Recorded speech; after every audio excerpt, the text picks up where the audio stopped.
Hey everyone, I'm doing another interview right now. I'm over here in Valencia, Negros Oriental, in the Philippines, and I'm in the house of my sister, Mitos. So I'm gonna be interviewing Mitos. Hi, Mits. Hi. You ready? Sure. Okay, here we go. My first question is, how old are you? Oh my God. You don't have to answer if you don't want to. That's not what you ask a woman. Okay, no answer. Okay, second question is, where were you born? In Cebu City. Cebu City. Yeah. Okay, and where did you go to school? Uh, Grade school, high Grade school, school, or college. grade school until college. Yeah, elementary school in St. Teresa's College. Okay, And then high school in University of the Philippines in Cebu in Cebu. City. Okay, And college, I went for a couple of years, like 2-3 years in LaSalle, mm-hmm. the LaSalle University in Tafa Avenue, and then I wrapped up in University of San Carlos in Cebu City.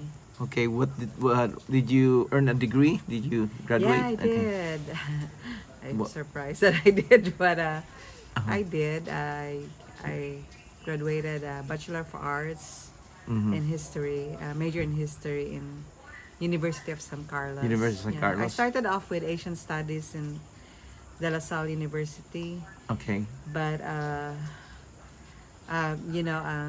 first I actually started with commerce because I really didn't know what I wanted to do, and then I just can't get the numbers in my head, so it was really frustrating. Okay. And then when I moved to liberal arts, I really loved it, and I studied Asian studies, and then when I went back to University of San Carlos, they didn't offer Asian studies, so I studied history. It was just all about what I wanted to do. I didn't know what I wanted to do, but what I love, so I love history. Okay. And then, so I graduated in history in University of San Carlos. Okay. Back in 1972, our dad Yeah. was imprisoned by martial law with Marcos, and right, yeah. how did that affect you during that time? Oh my God, it was really, really tough because mom was gone. So mom had to be in Manila to be there for dad. So we were actually really growing up like orphans. There was nobody at home. There was a governess, and she made sure there was always food on the table. So whether we ate or not, the food was there, warm or cold. It was like the same food every day. And then she went to her room. So it was just basically just us growing up by ourselves. And I didn't even know where Randy and Peter was. I didn't see them there, but and I didn't even know where Connie and Peter was, or Randy and Butch. I didn't know where they were. So What was that? They just went on with their own lives, or I what? think they just went to their rooms, and Oh. then everybody had a room. Luckily, we had a lot of rooms in our house. Uh-huh. And then I don't know what they were doing, but I always went to the Muanyas. They saved my life. Our neighbor. Uh-huh. So I was always looking for Yoy and just hanging out with them most of the time with Tito Boy and Mm-hmm.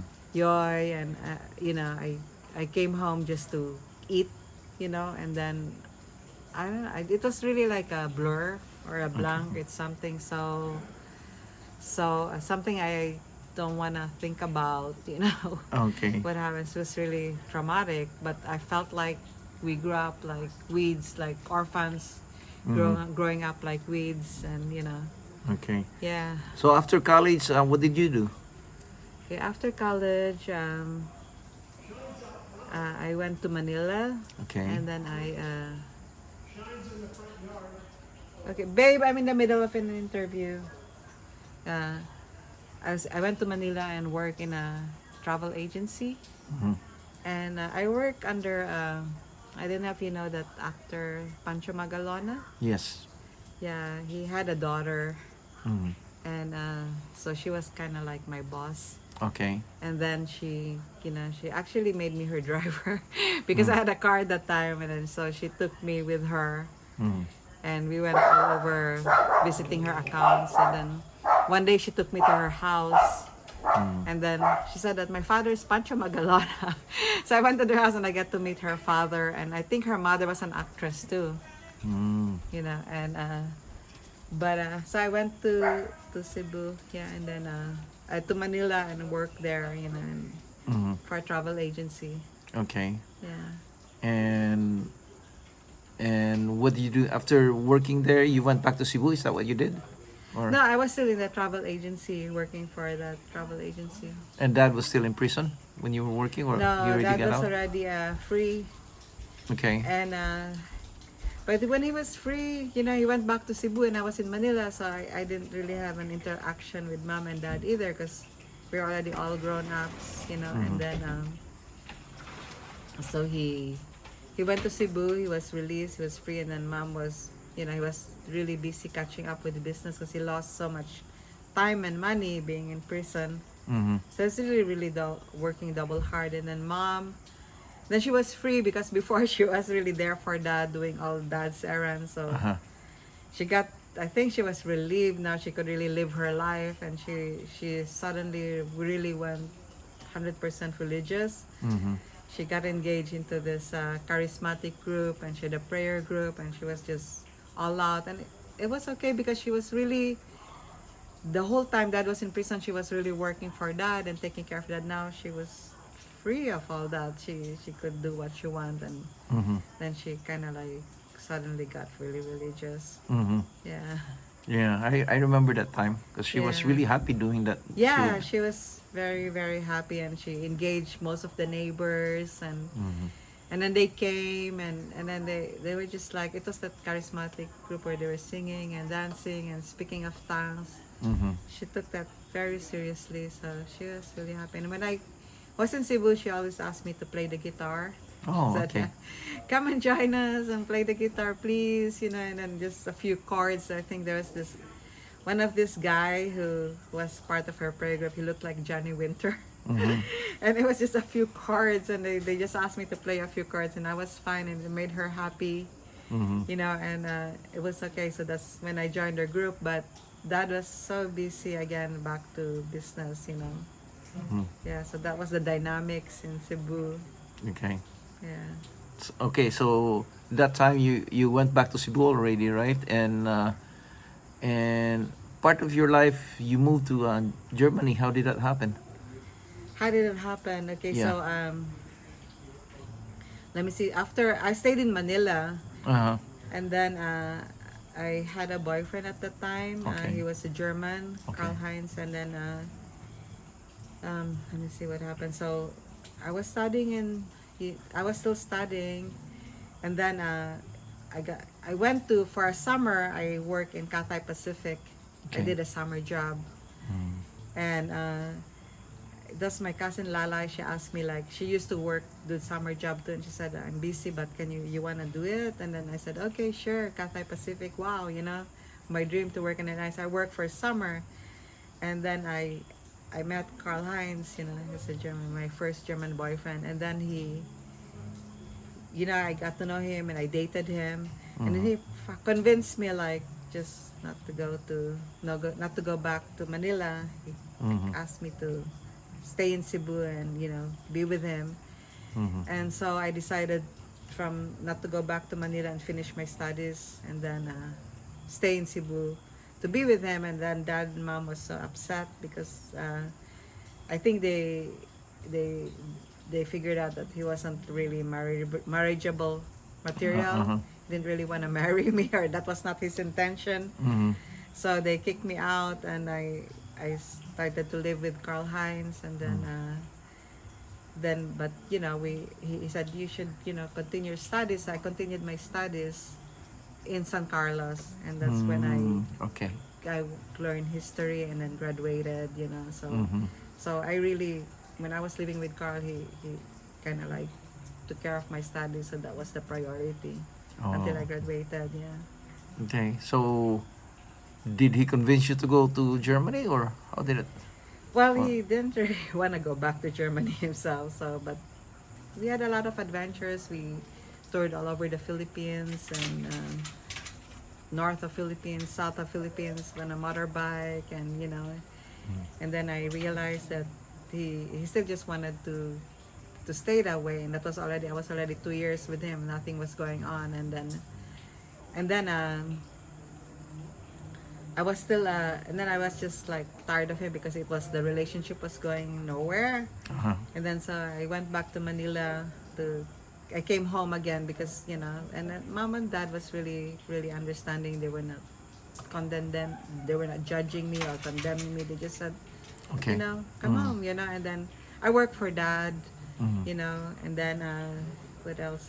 Yeah, I was working for dad, and then Karl Heinz. When I went to Manila, he started Calling you again. courtship again. Like come home, come back, and I said okay, I'll come back for our Christmas vacation, and then I came back to Cebu for a vacation in Moalboal, and then that's where I met my ex-husband, Holger. Holger. That was Tiffany's father. Mhm. I was just on a vacation, Mhm. and then what else? So I got to know him, and then he was just like he just told Carl that I'm really interested in your girlfriend, and then Carl was like, okay, like he was very confident. He really didn't think I would be with.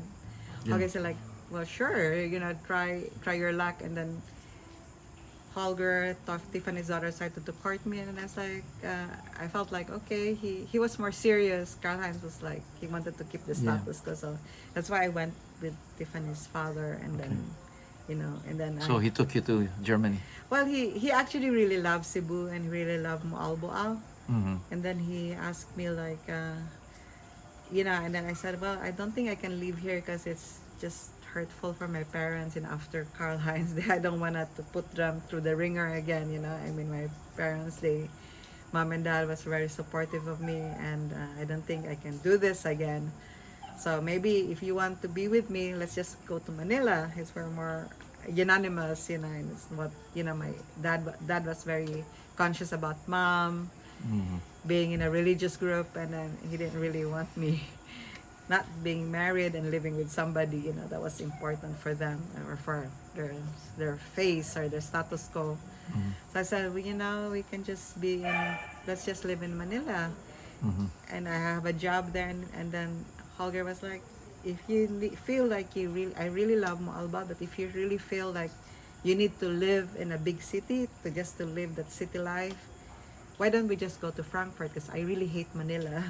Mhm. And that's how we Oh, got to okay. Frankfurt. Yeah. Okay. And then you end up marrying I Holger. ended up being pregnant. Oh my god. Pregnant. Okay.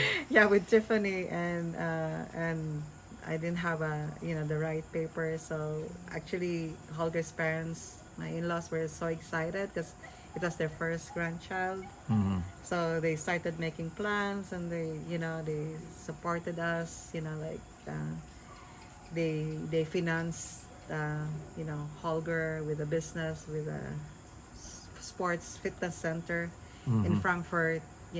So they gave us a loan which was very minimal interest, and Mhm. then we started to build this business. But it was more like a Holger's father. He was really a businessman. He was a realtor, and Mhm. his dream was always to have this fitness club with tennis courts and the swimming pool and all that stuff. Mhm. So that was his big dream, and he was thinking, oh, maybe you can do this, and I can finance it too for a Mhm. minimal interest, and that's how we ended up having a fitness center Yes. in Frankfurt. But at that time, it was like the trend, Jane Fonda, the 80s, aerobics, so it was really like trending. So we thought it was a business opportunity. Yeah. Mhm. Okay. So uh, after that, the marriage didn't work out, and you end up getting the divorce. And so what happened next So I tried to live in in I Frankfurt? just put him out so he won't make some noise. Okay. Okay. Sorry, you can cut this maybe in YouTube. Yeah. Yeah. So okay. What happened next? So we got divorced, and it wasn't very easy to be a single mother in Germany because I was practically by myself, you know, and it wasn't just the life I wanted. Will this bother you? If because I might tell Darwin to just stop singing. No, that's me. Yeah, okay.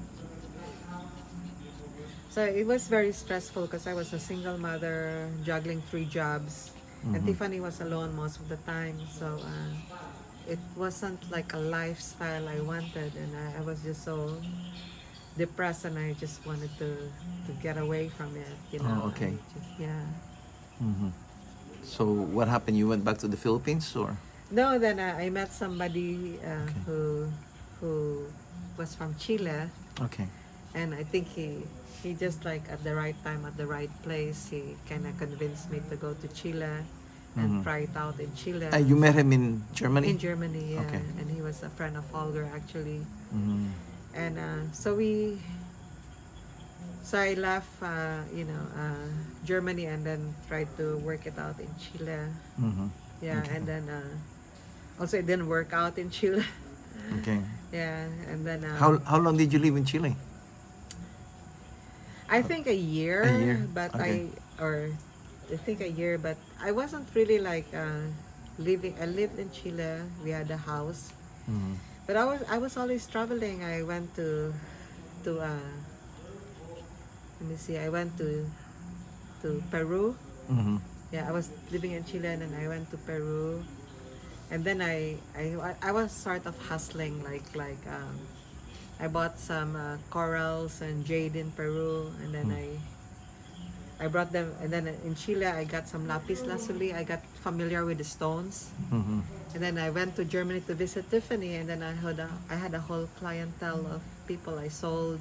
Mhm. Then I went to India and then got some like silver and all these semi-precious stones. Mhm. And then let me see. And then I went back. So that was always my route. Then I went to Germany, and in Germany I had a whole clientele of like people who bought everything I brought them. You know. Uh-huh. So that was how I was able to sponsor my trips. Oh, okay. Yeah, and I Okay. always made sure I went to Germany to visit Tiffany. Okay. Okay. But I was able to kind of like see the world, but at the same time work. Mhm. But at that time, we didn't have an internet, so I had my backpack and had samples of semi-precious stones, Mhm. you know, and if I went to India, I brought, they had a lot of semi-precious stones, and I went to Bali, they had silver, Mhm. and then when I went to Chile, they had lapis lazuli, and then Peru, they had beads. I also made beads. Mhm. I made them, I designed them, and then I always went to Germany to see Tiffany, and I sold them, and then that kind of supported always my lifestyle and always the next ticket to the next country to my meal. So in a way, I got to see the world, but I was working, you know, but Yes. I didn't really and have any savings. I was just saving for my next trip, for my next meal, for my next ticket. When I would see Tiffany, Mhm. we would go to visit some clients, and then we would splurge, we'd go shopping, and you know, that was how it was like a lifestyle, you know, without the internet yet Yeah. at that time. Yeah. Yeah. Yeah. So it's sort of like a backpacker lifestyle, sort of, kind of. Kinda, yeah. It was Alright. kind of backpacker, but I had like, well, I had back in Chile. I ended up having because when it didn't work with the boyfriend, Mhm. there was the lady who kind of adopted me, Okay. and then she kind of sponsored me. Like she said, okay, we had a shop in Santiago de Chile, Mhm. and she had a lot of money, and she told me because at first I was very depressed. I didn't know because it didn't work with the boyfriend. Yeah. So I was thinking, oh my god, am I going back to Germany or I'm going back to the Philippines? I'm gonna go to the States. I didn't know. Then she made me an offer. She said, okay, you know, I like what you do. Why don't I open a shop in Santiago de Chile? That was like in the heart of, and we had a boutique. Mhm. And then she said, go and buy the stuff for me, you know. So always I went to India to buy things, but I I could not really travel because I had, first of all, I had a lot of money, her money, it wasn't mine. So I couldn't really like Yeah. backpack like a hippie, you know. Yeah, yeah. I was very conscious that I had money Mm. that wasn't mine. So I had to be responsible for that. Then, so when I met people and we want to travel, then I was like, okay, I'll go to one place, but I'll go back, like, 'cause I still remember I had a duty at a mission. Yeah. Then, then when I bought like the silver semi-precious stones, and then if I wanted to party, and I remember again that like I have these things in my hotel, you know, even if I got like a cheap hotel, but how safe it, how secure, you know. So I was kind of like I was adventurous, but at the same time I had my mind was intact, like I Yeah, had you had a responsibility. So I couldn't like I partied a little bit, but I couldn't really like go all the way because I still like felt like I owe this person. I had to go back to this country because I have to deliver, you know. So yeah, it was kind of like a hippie, but not exactly Yes. like a hippie, you know. Yeah. Yes. And my planes were always, you know, she sponsored it, so my plane they were. And then when I got back to Chile, you know, we were selling in a boutique, and I had a salesperson. She was just a incredible person. She was Argentinian, very beautiful. She speaks 7, 8 languages, you know, and she made the place look like 1001 Arabian Nights, you know, Oh, like really? really beautiful. And then every time she wanted to sell like Buddha or you know, things like that from our boutique, she would always tell a story. And the next, you know, she would always sell everything in the in the store, you know. So it was very So- successful then. Well, again, it was just enough for me Mm-hmm. to buy my tickets, my meals, and to get to see my daughter. And every time I see Tiffany, we had some money to spend. But it was successful in a way. Like I love to travel; it fulfilled my needs. But it wasn't successful that I had money on the side to save for tomorrow. It was just like really living for today. Okay. Yeah, Later in your life, you end up moving to the United States. yeah. How did that come about? Okay, so I always went to visit, you know, the family in the U.S., Right. but I never really lived in the U.S., but I always visited. Mm-hmm. And I think after mom died, Okay. yeah, I felt like her wish was always that I come and live in the U.S. In fact, before she died, she already had a green card for me and Tiffany. Mm-hmm. And I was always, she was kept on calling me to come, and I was like yeah, I will come in January. I still have things to do in Germany. You know. And she was like, she was really really excited for me to come. She was jazzed. We had already our medicals, Mm-hmm. and then she died. Oh my God, you know. So I felt really like, oh my God, I felt so bad because then suddenly the 9 years wait we have of our green card for me and Disappeared. Tiff disappeared. Mm-hmm. So I felt a little bit guilty. I felt like, okay, mom, I know you want me in the U.S., you know. Mm-hmm. So when she died, I think I came to the U.S. Mm-hmm. and I stayed with Connie, and I got a lawyer and to work on Yes. the papers to reinstate again our green card, you know. But it was a long wait. I had Mm-hmm. to you know to Yes. pay the lawyer and wait. Mm-hmm. Yeah, but I was already like determined to make it to the U.S. because I felt a little bit like I feel like, mom, I owe you this. This is your last wish, and I'm gonna be here for you. So Okay. that's why I was determined to live in the U.S. Okay. And work it out. Yeah. So that's why you end up in California. Yeah, Connie. with Connie, and then of course I had my papers pending, and then I met somebody, so then we ended up. It was my second husband, married. I was married to him, and Okay. you know, yeah. Okay. Then you end up being with Darwin. How did that happen? How did you meet Okay, so Darwin? let me see. So it didn't work again. Okay. The second marriage, and I felt really bad. Like I felt like I really, really, with all my heart, wanted it to work, but it didn't. You know, I felt like a failure. Mhm. You know, because my intentions was really to make it a second go. You know, and I was already 40. I thought I was matured. I learned, Mhm. and it didn't work out. So So we had a divorce. We got divorced again, and then I met Darwin first. You know, he was also freshly divorced, Mm-hmm. and then when we met in California, we kind of knew that okay, we'll just be friends because really we didn't want to be like just the I don't know like the filler for our divorces. So we just made sure we were friends. He was also freshly divorced, but we kept in touch. Mm-hmm.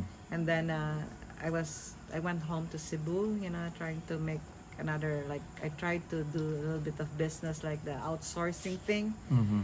I had a lot of like the call center, virtual assistants, and you know Yeah. I had those. I had to do that for a couple of years, and it was okay. It just supported again my lifestyle, but it wasn't really making money. If I ran out of money, I went back to the U.S. and worked, you know, and then but I had this team, backup team that worked with me, and Darwin and I we kept in touch, you know, as friends, and then I think when one time our cousin Bambi she she wrote to me and she said to me that I need a babysitter.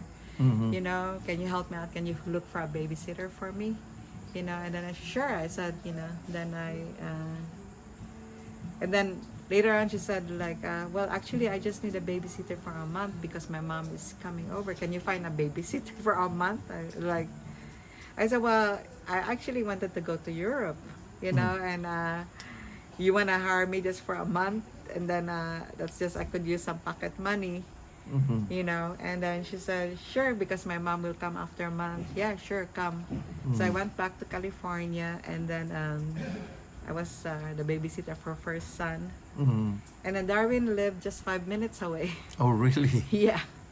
So in the same area, so I called him, and I got very sick, you know, from probably the climate, you know. And I was like, we were really just friends, and he was like really taking good care of me. And Bambi was in the hospital, Mm-hmm. you know, because she was giving birth. Yeah. And I was like, and he was like, get me all the medicine. I said, oh, this guy is a like, friend, but it's like a good heart. So I saw through him, you know, so I got to see him more often and kind of develop that way. Yeah. Okay. Yeah. Well, I feel like you're like I know it's kind of cliche, but like kind of like soulmates, you know, because Darwin's, you know, he's an artist, you know, and Yeah. seems like, you know, that's something that, you know, that you're very interested in. Yeah, Also, I was attracted to him, but what's yeah, amazing is I didn't even know he could write. So yeah, that's how he's also writing. And when we were together and dating, you know, I know he was painting and he makes music, but I'm into writing. mm, And I didn't realize that he could write as well. So it really helps me when I ask him to like edit my work or look yeah. at my work, and he put his thing. Then it's like, oh my God, I didn't know he had this. So Well, that I'm was glad you really, brought that up because yeah, that's the next topic I want to talk yeah, about. because I really didn't know that. That just came about, and I was like really glad, you know, like Okay, oh my God, that's a you're gift, you know. you are a writer now. You have books published. Yeah.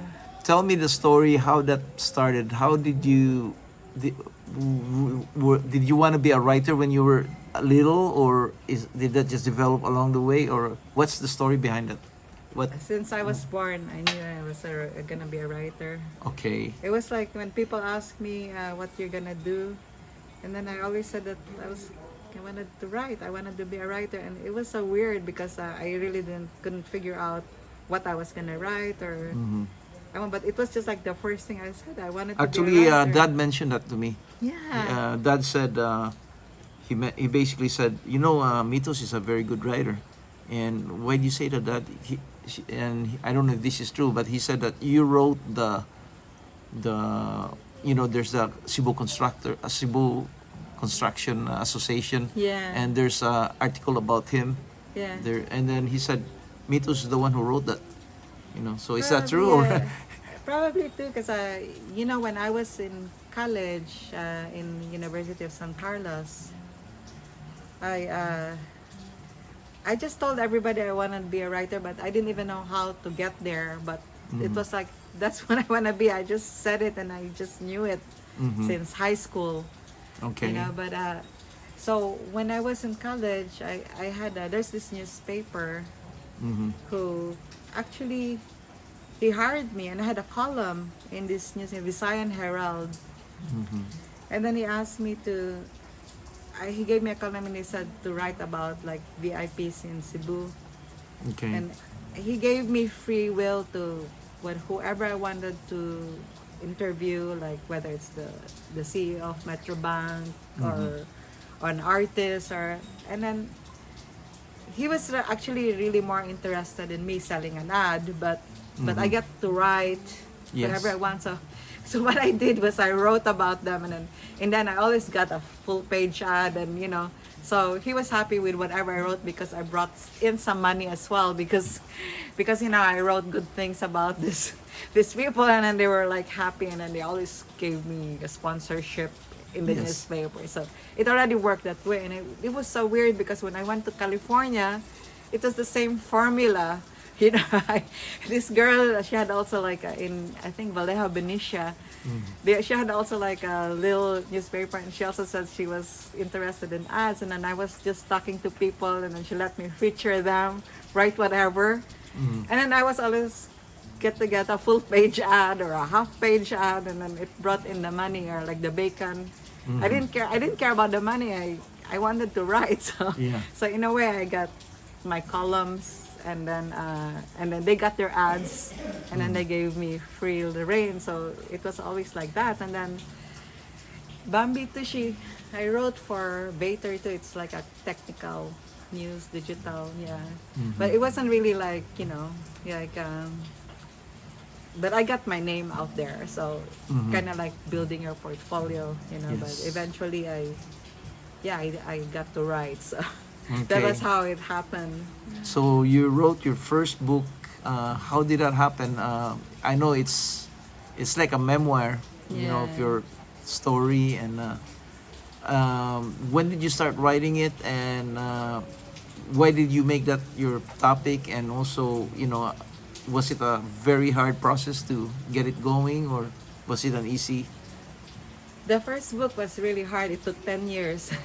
10 years? 10 years. In fact, every time I write, I went into writing groups, and then when I would read it, like everybody said, wow, like, wow, how long did it take you? And they kind of knew because people who write, they kind of knew that I put some work into it, but it was just so difficult to put it out. Like I didn't know how, when, or why to get it started. And then I think it was like a divine intervention, because I suddenly met, when I was in Placerville, I suddenly met a lady who was a professional journalist. She's written books.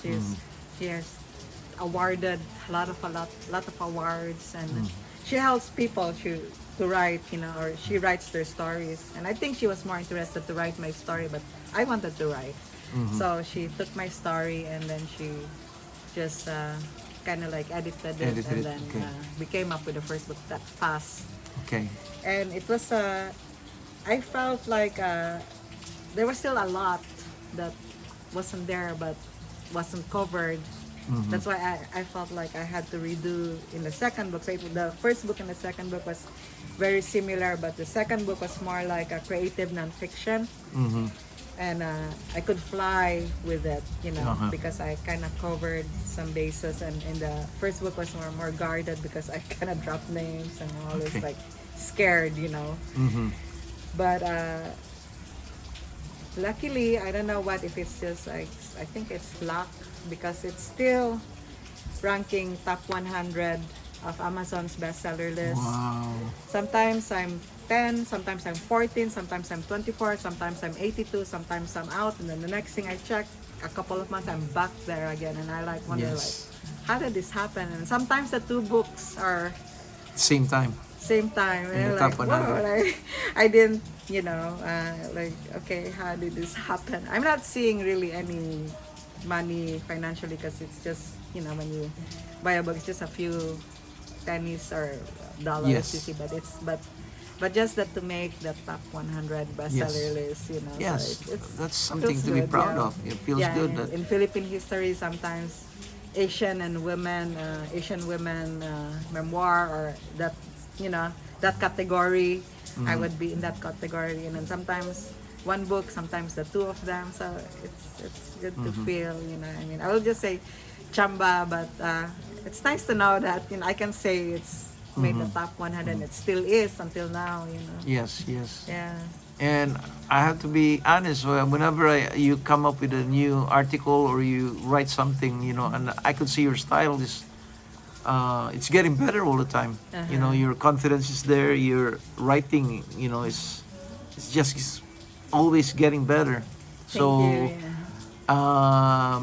do you have plans? Are you writing a new book right now, or do you have plans on writing a new one? Oh my God, yeah. I'm already writing. We have it's a project between Darwin, me, and Tiffany. And Okay. we came up with the idea, and we're like really, really loving the story already. Okay. All three of us. We're writing about the practical Sigbin housekeeping.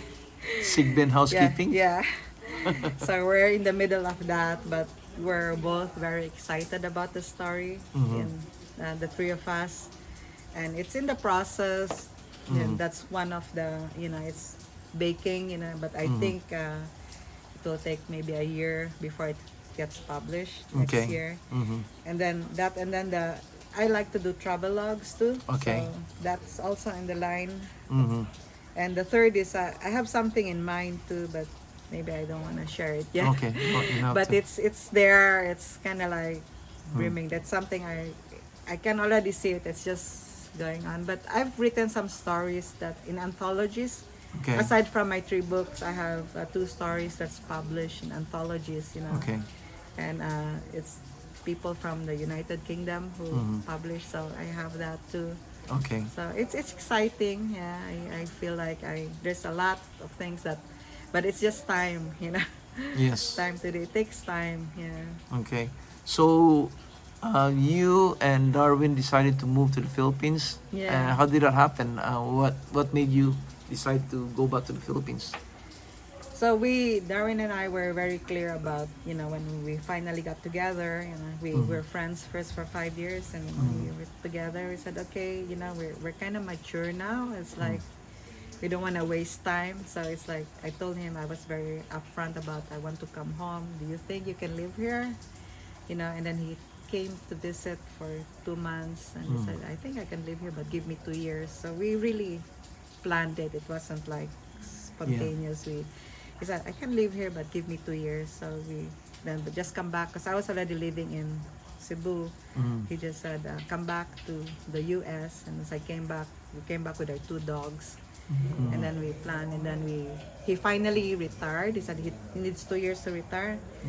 And then I went to, we live in Placerville, and we live in a simple cottage. We cut off everything because we were really intent to get rid of our things. And we thought we could do it in a year, but it happened in 3 years. And we finally came home. So everything was really planned as we wanted. And we haven't been home in 6-7 years. So we feel like this year it's time for us to come home. Okay. Yeah. So you're here in Valencia now. Yeah, and I love it. It's so beautiful. I think it's really like one of the best places I've lived.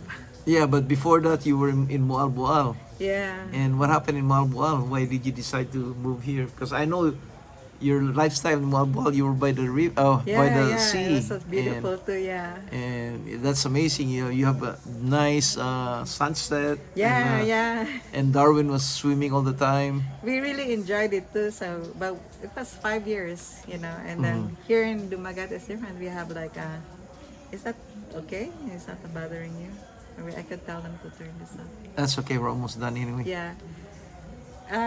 Dumagat has a different, it has a intellectual stimulation. I'm meeting a lot of people from the university we are meeting people from like Siliman, and there's an artist group. It's so diverse, you know. In Moalboal, it's just party, beach, you know, food, you know. We don't even, since we're vegetarians, we don't go out so much to eat, and we cook more at home. But it's just a party place, and you can just party enough. Like 5 years, you know.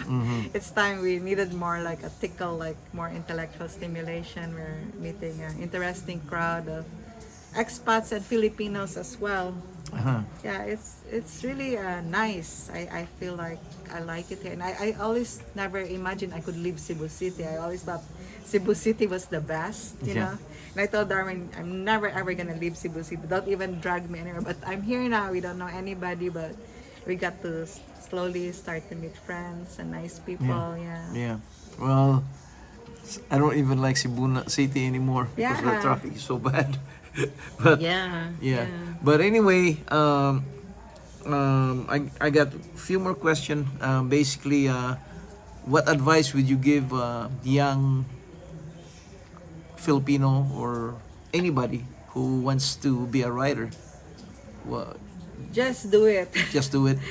Yeah, follow your dreams and just do it. Because I met, so every time I meet people and then they like, when I say I'm a writer, like, they're like, that's always been my dream, you know, but they can't because there's always, Yes. they're busy, they have a business, you know, and Yeah.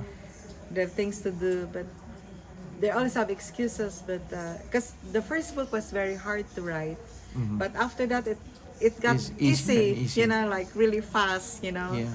just easy. So and I'm meeting a lot of best-selling authors too. They're not really known, but they're having the income and they're, you know, making waves.